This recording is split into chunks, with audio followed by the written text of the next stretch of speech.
আসসালামু আলাইকুম সুপ্রিয় দর্শক, আজকে আপনাদের জুমার দিনের বিশেষ কয়েকটি আমল আপনাদের সামনে তুলে ধরব।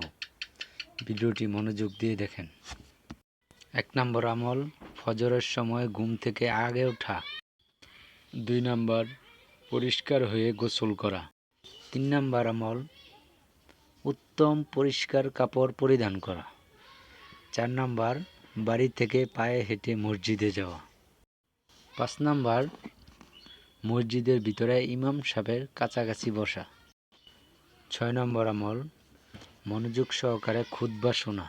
৭ নম্বর আমল, খুতবার সময় কোনোরূপ কাজ না করা ও কোনো কথা না বলা।